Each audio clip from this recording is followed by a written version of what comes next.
Hi, everyone, and welcome to part 8 of our series on Marcus Aurelius's Meditations. We're going to be covering book 9 today, and I am your sort of MC, Jordan Klein, and I'm joined by my host, CJ. Hi. Greetings. So, with that, I'll just turn the mic on over to CJ since he's leading our discussion today. Yeah, let's do it. So, with book 9, we've gotten to the point where a lot of the ideas are overlapping. Mm-hmm. Yeah. Arguably, dare I say, repetitive. Sure. So, with that, I want to try to approach these books in a different way, maybe focus on a couple things. Yeah. Rather than try to observe the text as a whole and see that if we look at Aurelius's ideas at different angles or with different lighting, that perhaps they might show something that we neglected in the previous books, or in the previous podcasts. So for this week, I would like to look at Marcus Aurelius through the veil of people and interactions and relations. And to go further, I want to look at it in the vein of self-help. Oh, perfect. Yeah, because that's something that is rampant today, and it is. You walk in Barnes and Noble, and there's just aisles of how to save yourself. Oh, sure, in so many from different yourself. ways. Yeah, financial, relationships, marketing, advertising, Happiness. quote unquote happiness. All of these different things, and I think we forget that there was a time when people actually did not write these kind of books for the sake of writing them. That there wasn't a self-help author. I mean, it's a really odd thing today to have people that say, "Oh, what do you want to write?" "I want to write self-help books." It's a very strange concept. And It definitely is. if we look throughout time, I mean, even some modern examples, and this text in particular, a lot of these were just written for that person, be it for themselves or for another person. I can think of at least one in more modern times, at least Rainer Maria Rilke's Letters to a Young Poet, where he had this correspondence with this young boy who wanted to be a poet, and his letters got published into a book. I do not think that Rilke had the idea that he was going to be writing a self-help book for many other men and women, so he had to write the best. No, I mean, he was just writing for this person that needed him at that moment.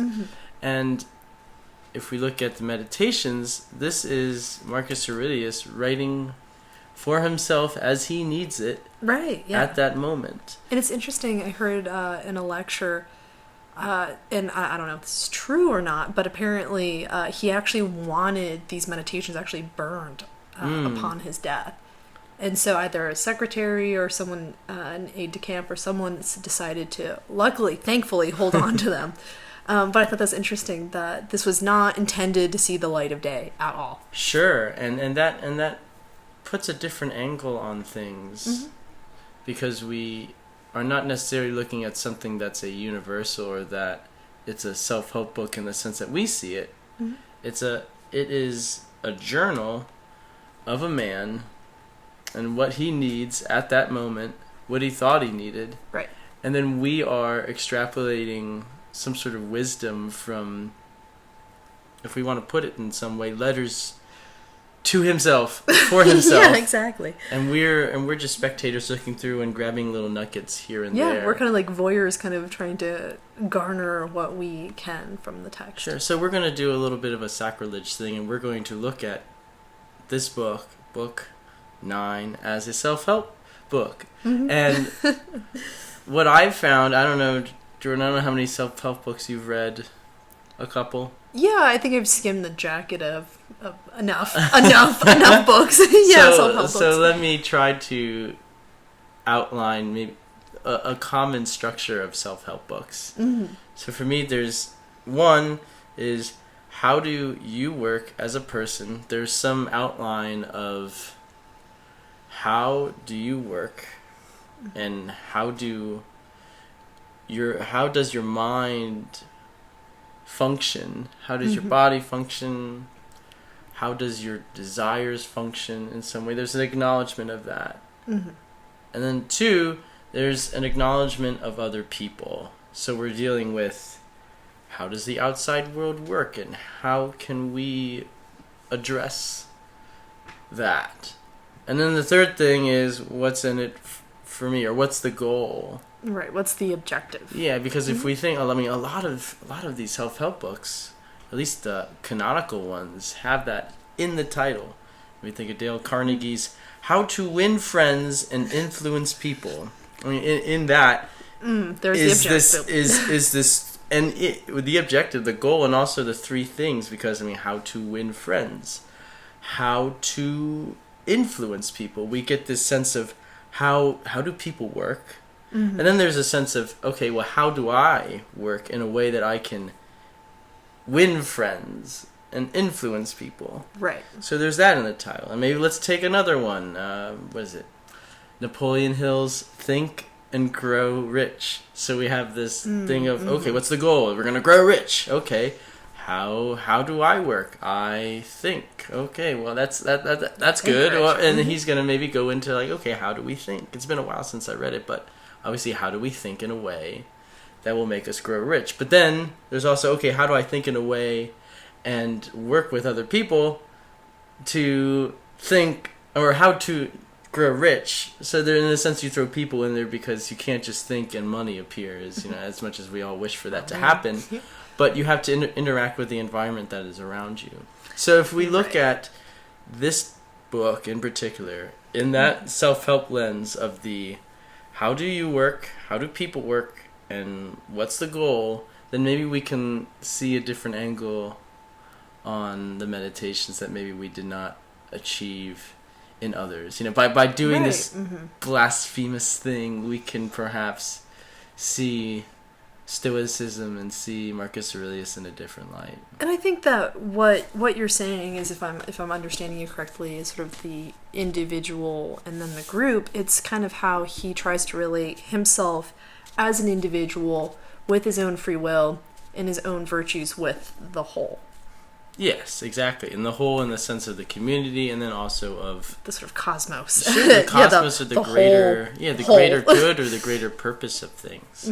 And we're going to find that Marcus Aurelius does head in a different direction than we normally think of as self-help, or what's the goal at the end. So that'll be at the end, and that'll be an interesting node of discussion. But let's begin with, how do you work? How does a human being work, and how will that play into the other 2 sections? So we'll start with that number 1 thing. And the one thing I found him focusing on is this idea of a directing mind. I don't know what it was in your translation, but for me it was directing mind. Oh.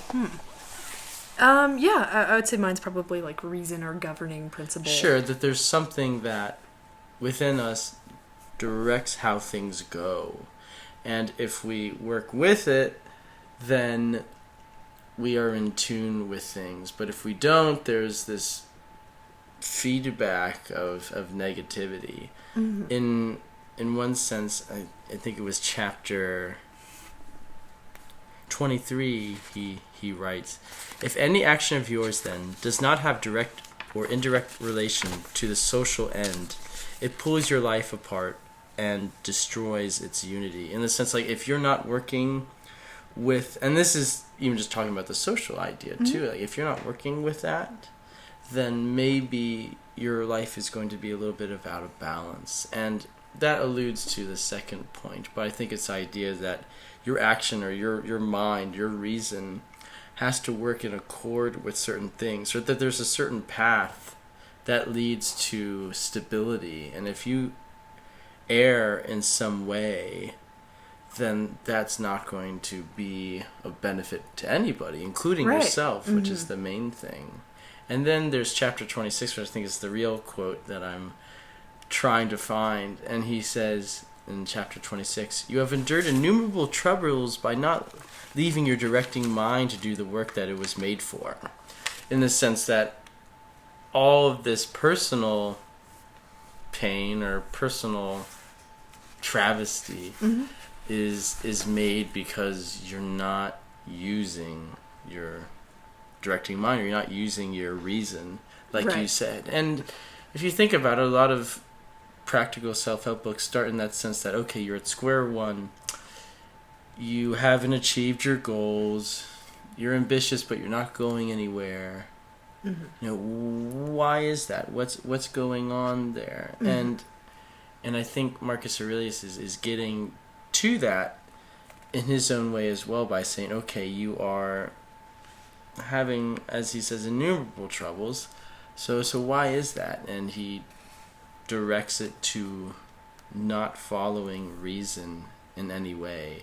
And I know in previous podcasts we've explored the idea of what that directing mind, reason, or whichever is. So I don't know if you want to elaborate, or maybe we'll just leave it as something that people already know and we'll skip past. But do you want to try and define it in some way? I mean, I think that what the most important takeaway for this is you very, very often are the sort of the problem and solution to the majority of your problems. And I think that a lot of that has to sort of relate, and I think a lot of it relates to the sort of the Stoic idea of an impression. Because I think that what a lot of these sort of self-help books do is it's almost a training manual of how to retrain yourself. I don't know if you've ever seen anything with like the Dog Whisperer with Caesar Milan. But usually it's interesting because what happens is it's usually not the dogs that are bad, it's the people that actually need training. So that's almost how I see it with your sort of reason in your mind, is that Marcus Aurelius is telling himself, you know, my body isn't the bad thing. That's corruptible, prone to change, etc. It's my mind. So he has to almost train his mind in order to sort of prevent himself from committing acts that are unjust or that are filled with vice or sin. That's a great point, Jordan. I mean, I think Marcus would agree. At least in chapter 13 of this book, he says about bothering circumstances that he throws them out. And then I'll quote him by saying, "They were nothing external, but inside me, just my own judgments." And that goes directly to what you're saying, that it's all about what's inside of you, or your judgments, or how you perceive things. And I think that's at the crux of what Stoicism is about, or at least if we're going to define who we are as people, it's this idea that we take in stimuli or whatever, and then it is our processing of that determines whether something we perceive is quote-unquote good, quote-unquote bad, or quote-unquote just how it is. And that, to me, that is like the big kicker, and the directing mind, that you are in charge of how you see things. Yeah, and you're able to sort of escape your own circumstances, which you, in fact, pretty much wall yourself in when you get carried away by your own sort of emotions and perceptions about things. I like that. So what do you mean by wall yourself in, as in? Okay, I mean, I think that, you know, a good example is if you have a conversation with someone over text, and if you misread the text and you think, oh my gosh, they are so mad at me. What does this mean for a relationship? Is my friendship over? I'm not really sure. They didn't use emojis. How do I read this? And then if you see them the next day and they're perfectly happy to see you, that's your own sort of mind sort of walling yourself in to this sort of state of, this is the worst thing ever. But things in reality are fine. Well, yeah, if not good, if not good, or just are, and it's how you perceive it that really matters. So in a way, our own minds can become a prison. No, it's true, and I think that's something a lot of self-help books address. Even like you said, even if you just look at the covers of the book, or at least just read the summary in the back, it's a lot about, okay, you can make your life great if you just choose to make it great. And then there are a lot of wonderful self-help books. We're not trashing self-help books. I mean, there is this one beautiful book by Benjamin and Rosalind Zander called Art of Possibility, and the crux of that is changing your mind to go from this idea of living in a zero-sum game that everyone's out to get you, and changing it to this world of possibility of that you can make anything happen. And the first chapter is it's all invented, right? Yeah, and that right.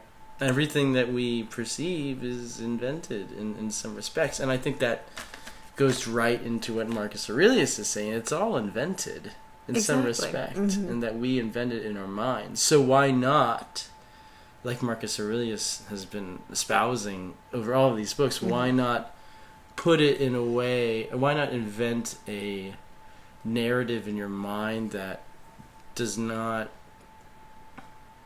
go against things but goes with them and looks at the world in a positive way, looks at other people in a positive way, which I think is a segue into the second point, which is, okay, how do people work, or what do they do? And then it sort of connects to, okay, how do those people or those interactions with people affect how I work, and what is that chemistry between two people in a way. So I don't know if you had any interesting thoughts or at least found anything in regards to that within this book. Oh yeah, sure. Sort of in terms of like the relationship of how people interact with one another. Yeah, and maybe how that and how Marcus approaches that, or at least how he tries to work with people, or does he work against them? Because a lot of times, you think, I mean, again, it's been a while since I've read Carnegie's How to Win Friends and Influence People, but a lot of it is working with people, and how do people work, and how can you benefit or go with it. And there's one chapter, at least one point, where he talks about saying somebody's name a lot and not forgetting their name, because he says there's just something about people that they want to hear their name, or that their name is very important. So you're going to just, you have to find a way to, remember their name, and maybe throw it around in conversation a couple times, Jordan. Just throw it around and see what happens. You're welcome.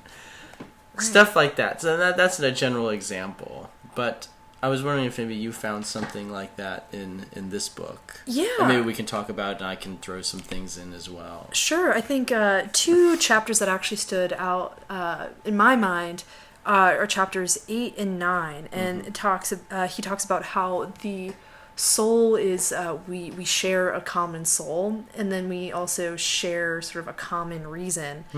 And then based off of that, we have this sort of... he addresses the sort of attraction of matter of like to like, but then he also says that applies to the mind.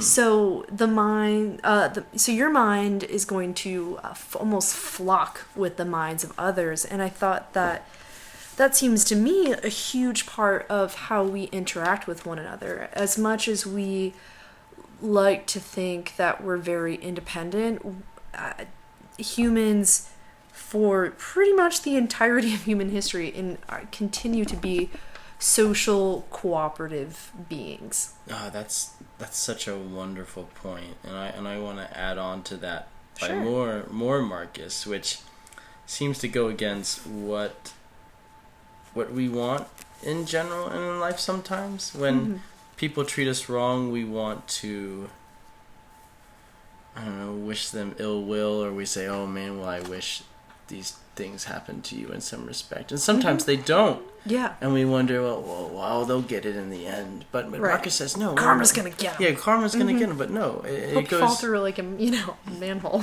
Yeah, but most of the time it doesn't happen, and they're happy, and they have a wonderful family or kids or whatever, and everything is great.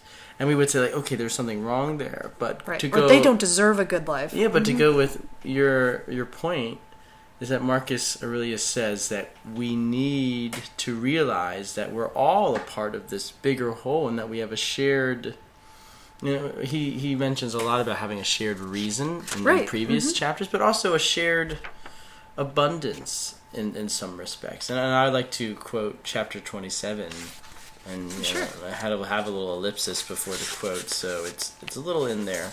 And he says, they are, the people that are, maybe spitting on you or whatever, they are by nature your friends, and the gods too help them in various ways, dreams and divination, at least to the objects of their concern. So in the sense that by nature, by what Jordan just said about this, that we're all, by nature, we are all together in this whole. Mm-hmm. And by nature, the gods, or gods or whatever you want to call it, help them too. Fortune falls upon them as much as it falls upon you. And to realize that is to realize that bigger unity, I think.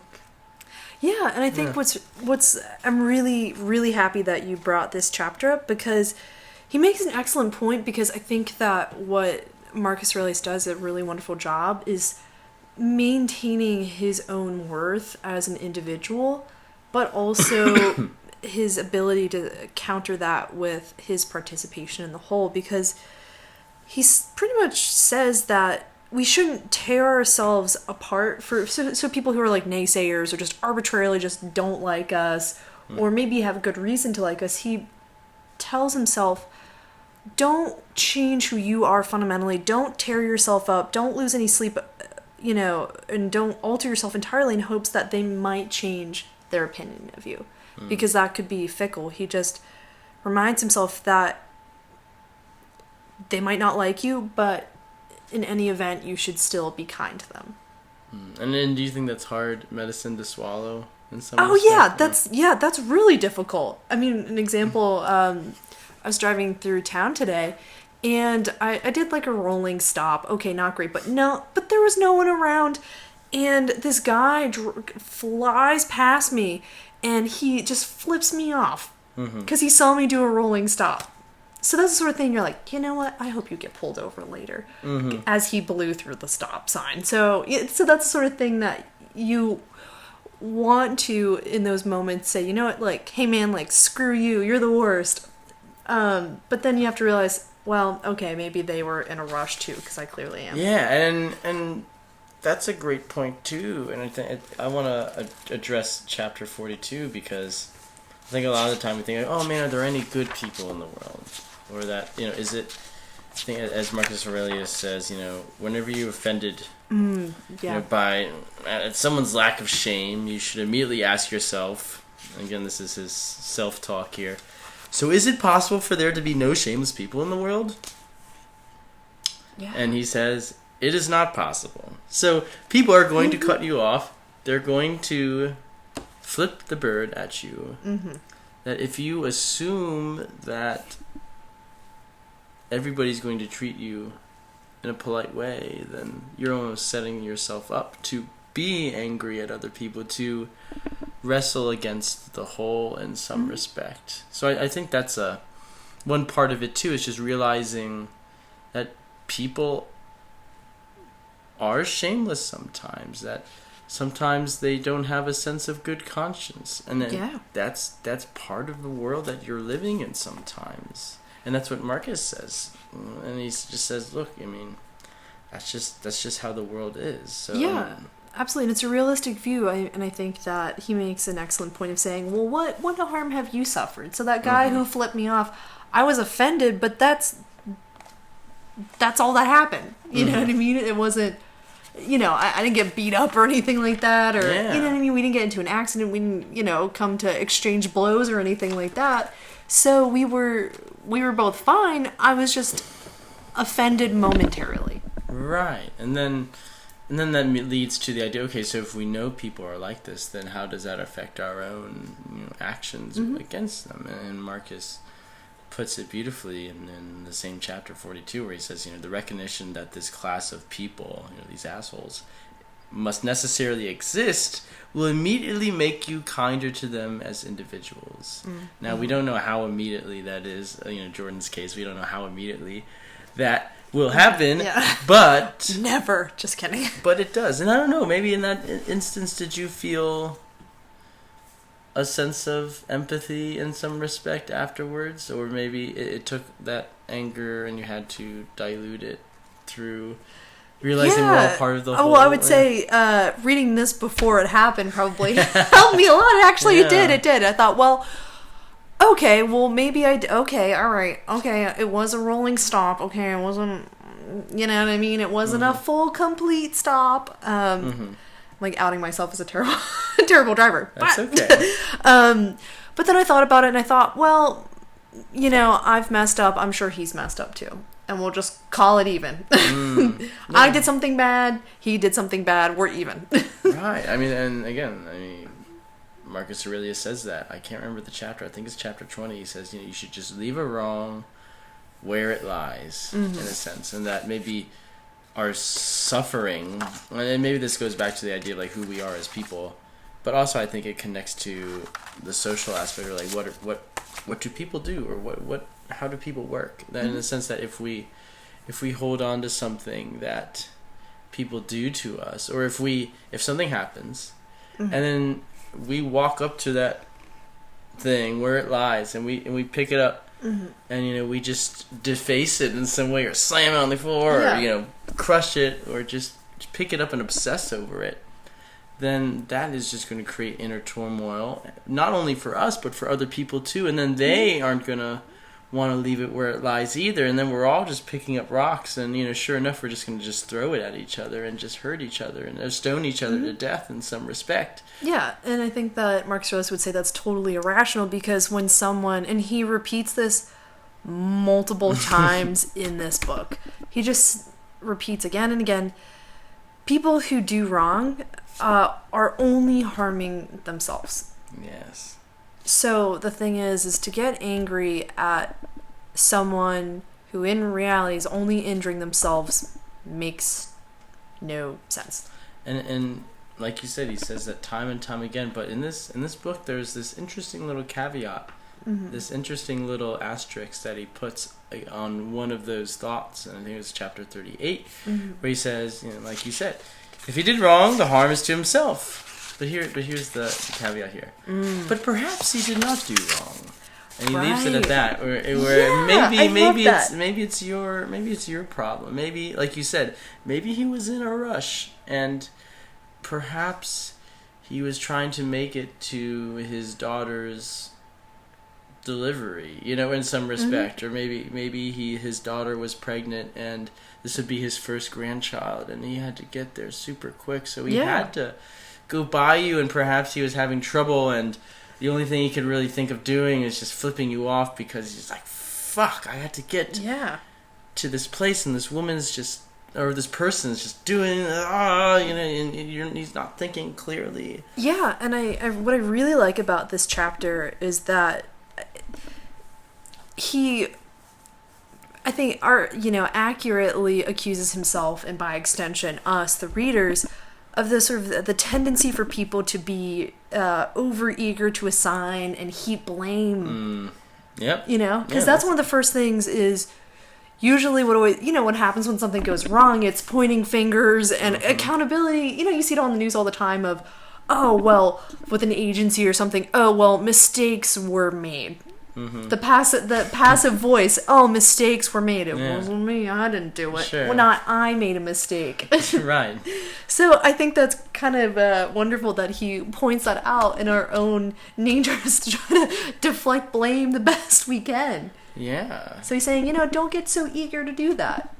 Right, and just either leave it where it lies, or I think as like an entrepreneur, maybe, if you want to call him, I don't really think he's self-help, but you could call him self-help in some respects. Seth Godin, he says, just push away credit and embrace blame. Or maybe that's what Marcus is saying too, is that I'm a fallible creature, and we've seen this time and time again in the meditations, is that he admits that he is no angel, he is no philosopher, even as we explored in the last chapter. So to even sometimes place the blame on yourself, not in a self-destructive sense, but I think, like you said, where I have done wrong as well, and in some sense I can't necessarily judge people because they have done wrong, I have done wrong, and accepting that people in general do wrong, then we can assess the world in a more empathetic manner. Right. I think in some respect. Mm-hmm. So that's great and all, Jordan. But what's the goal? What are we reaching to? You know, I think that's the third question. So we've established people sometimes are bad. We want to put blame, and that we all are a part of this bigger whole, right? Yeah. So I mean, but what's that all for? Why should we be doing this in some respect? And that's the crux of self-help. But sometimes it's not even implied, but most of the times it is. I mean, again, if we go back to those titles, think and grow rich, monetarily perhaps, in social capital. But I think it's mostly just like think and get a lot of money, and then the idea is like how to win friends and influence. Get a boyfriend, get a girlfriend, make a lot of friends, right? Be really successful. Success. Or like how to win friends and influence people. I mean, you're not doing that so you can. I mean, there's some kind of material and there's some material motive to that as well, and like the idea of productivity and creativity and all of these certain things. All of these different ends. But I think we're going to find that Marcus Aurelius has a different end in mind. Do you think you know what his end is, or have an idea? I mean, for me, I would sort of think of sort of what we talked about last podcast. In my mind, it would be sort of the Eudaimonia, which is just like that self sort of fulfillment and happiness, because it's the ultimate. I guess the means, I guess, to do that would be to learn how to deal with terrible people in your life, so you're overall satisfied and happy with your own life. But that's my own take on it. So I want to hear the objective from you. Oh, the objective. Oh, goodness. Well, I think a big part of it is doing it because that is what human beings are in some respect, or what nature requires of us at that moment is to do good. I mean, I think he emphasizes again and again just doing it for its own sake and not for any external reward. If I can quote some chapters, chapter 29, where he says, "Do what nature requires at this moment. Don't look over your shoulder to see if people will know. The work of philosophy is simple and modest. Right. Do not seduce," or let's see if I can even read my own. Oh yeah, "Do not seduce me to pompous pride." Or how about chapter 42? I think it's verse 4 if we really want to get specific, where he says, "What more do you want, man, from a kind act? Is it enough that you have done something consonant with your own nature? Do you now put a price on it?" The sense of doing something because it's a part of what it means to be a human being. If we go back to the idea of what is a person is this directing mind. And if we go to what are people? We are a part of this sort of greater whole mind. That is in nature good. If we look at that's all what Marcus Aurelius is going after. That is the goal, is to be in consonance with that universe, in regards to yourself and to other people. Yeah, and it seems that with Marcus Aurelius is that virtue, being a good person, is sufficient enough of a reward. Being sort of attuned to the sort of harmony of the universe, the whole, etc., is the reward. You don't need recognition for it. It's just doing what nature prescribes you. It is being a dutiful sort of citizen of the world, so to speak. I think Marcus agrees, and I think he wants to chime in. I think where he says on chapter 42 again, "So man was made to do good. And whenever he does something good or otherwise contributory to the common interest, he has done what he was designed for and inherits his own. And I don't think we mean inherit his own as in inherits a mansion, or inherits a yacht, or inherits a woman, or a man, or whoever. I think he means he inherits his own in a sense of inheriting, I think, inner peace. I don't know, peace of mind. A sense of knowing that you are part of a greater whole and that in some way you are contributing to it in a positive manner. Yeah, and I kind of thought of that sort of idea, because my translation says, well, it's obviously just offset, but sort of as what is properly his. So I think it's affirming yourself. It's the self-affirmation is sort of the, I guess, end or sort of byproduct of doing what your nature. So it's affirming the sense that man was made to do good and that we are all good in some respect and that we all belong to this greater system of working that is inherently good. Right. And I mean that sounds very frustrating to the sense of like, oh wait, is it happiness? Is that happiness in some way, or is that peace of mind? Is that what peace of mind? I mean, in my mind, I can't really imagine a greater happiness than being satisfied with your own personhood and your own self. Sure, and it's quite funny too, because a lot of times self-help books are made by people that have already succeeded. And they just want people to, hey, this is how I got here, and this is how you can get here. And in this sense, we have an emperor. He's not exactly telling us, this is how you could be an emperor and how I got here, and then follow my 10-step instruction, and you'll be an emperor one day. This is a man dealing with what he has at the moment and directing advice to himself in this very intense situation. So we're not getting this idea of you too can be blank, you too can be an emperor, but we're more so, I think, exploring this process. I don't know if you agree, or I think it's a fascinating point, at least to tackle, or at least to talk about, because we're not getting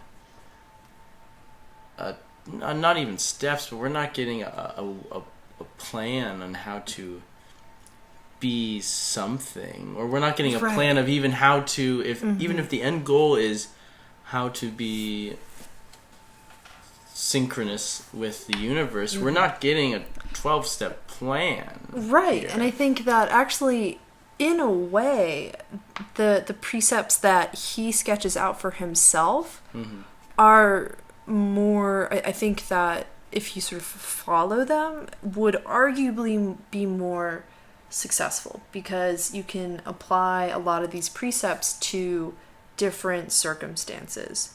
So I think by not exactly having sort of like there's a tendency, I think, with modernity to want to have everything spelled out for us, and have that breadcrumb trail. But I think that with Marcus Aurelius, part of that process is struggling with it and is wrestling with it. Like, that's sort of the role of a philosopher, is to like a few podcasts ago, it's to grapple. You're a wrestler. You're not dancing through life. You aren't given these gliding steps with the end point being happiness. It's, you're grappling, you're exhausted from wrestling with these issues, but then at the end you are sort of exhausted but satisfied in the end, and arguably submissive. You're exhausted from the process, so you submit to the powers that be, and that is what nature wills. And in some sense too, I think that plays into what the form of this text is, because we don't necessarily look at this in a linear fashion. The only linearity that we have is that there's book 1 and it goes to book 12. So if we read the books in order, maybe it's going to be straightforward. But we don't even know, at least maybe that's something we can explore next podcast, we don't even know if these are in chronological order, let alone any sort of order at all. And we're dealing, point. And it's almost as if we're dealing with a book of aphorisms more than anything. There isn't a streamlined idea one to the other. We're getting all these little, and these chapters, mind you, are sometimes a sentence, sometimes a whole paragraph. Right. Yeah. It's a very odd way to look at it, in the sense of trying to look at it linearly, because we can't, but we're trying to in some respect. So in a sense, we're kind of, I don't know, we're grasping at air, but I think we're finding a way to process it in a way where we're wrestling with the wrestling in some respect. And I think that's how anybody that's listening, or anybody who's read this text, I think that's how you do it. You don't necessarily read it one to the other, or one book to the other, to the other, to the other. Sometimes maybe you'll open it up at a random page and you'll read it, and you'll get some sense or some sort of positive thing to take with you. Right. In a way. Yeah, and I kind of think that it's almost sort of like I don't know, I think of it in terms of less of a self-help book, but I tend to think of this text as a field guide to life. Yeah. You know, it's you can kind of keep, you don't have to necessarily read every single, character and pore over this text necessarily, but there are several precepts that you can kind of keep in your back pocket for your just encounters in everyday life.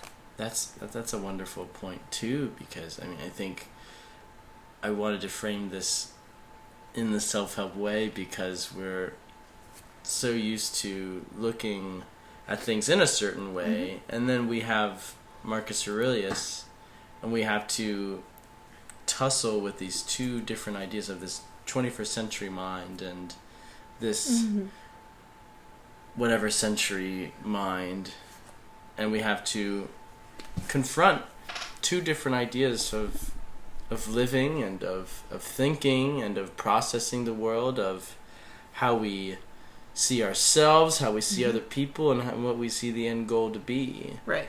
And sometimes it doesn't coincide with what we think of as, okay, like, just get a lot of money and have some sort of quote-unquote happiness, in there. It's this weird idea of just do it because it's part of the world, and even if you die a pauper, you at least be able to say that you lived synchronously with the world, and that's totally fine. That's a very odd and conflicting notion with what we think of today as quote-unquote self-help. And then maybe that's the point too, is that even if we can define it, and success in general too, and that even if we have framed this book in a vein of self-help, I think we're kind of concluding that it doesn't exactly fit in that category, which is sort of nice. It's sort of nice not to have clean edges sometimes, because if we did, then this stuff wouldn't be really interesting or worth looking into. And I think it was Heinrich Heine, this poet, who said that every epoch is like a sphinx, and like once you solve its riddle, it plunges into the abyss. And in some sense that once we solve something, then we just throw it away and we don't use it ever again, in some respect. So in a sense, this riddle, I don't even know if we want to call it a riddle, but just approaching this text and not trying to find a way to contain it, because if we did, then like the Sphinx, it would plunge into the abyss of nothingness, and we wouldn't have something to grapple with in a way. So I think, and I'd also important. Contend too that I think that the text also works on us. I think that with the reading, there are so many processes going on that it's not just us reading the text. It's not like a passive sort of like one-way street. Anybody that's even reading it now and listening to these,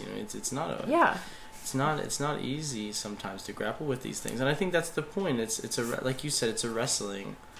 Even, as much as life is a wrestling, sometimes you have to grapple with texts and with art and with anything, and sometimes those things that kick your ass are sometimes what is needed. Sometimes you need a good kick in the tuchus to really come alive in some respect, and I think that's what we're getting here with Marcus Aurelius, especially in this book, is finding that this way of operating, or of trying to operate, this idea of self-help, of what we know, sometimes coincides with Marcus Aurelius, and sometimes it doesn't, or this advice that we sort of have in our minds already from being a byproduct of, our culture. Right. That sometimes those things conflict, and in that conflicting rests some important, necessary thing that we need in our own lives, and that's all I got, but I think that there are definitely things that I think what I find so interesting about this text is there's so many things being sort of like reconciled and sort of like almost like negotiated within the text. Within even himself, yes. And then that's part of the glorious thing about it. Is that it's a man dealing with himself, and he's not really sure of his own merit, and yet he still goes on anyway and tries to understand the world and himself and other people, and what the end goal is. In a sense, it's just, I don't know if we call it self-help, but in some way I think, like you said, it's like a field guide. But it's a field guide that's in constant edit. It's constantly getting changed, like life. So. I think the conditions of the field change, and so does the advice, I guess. No, exactly.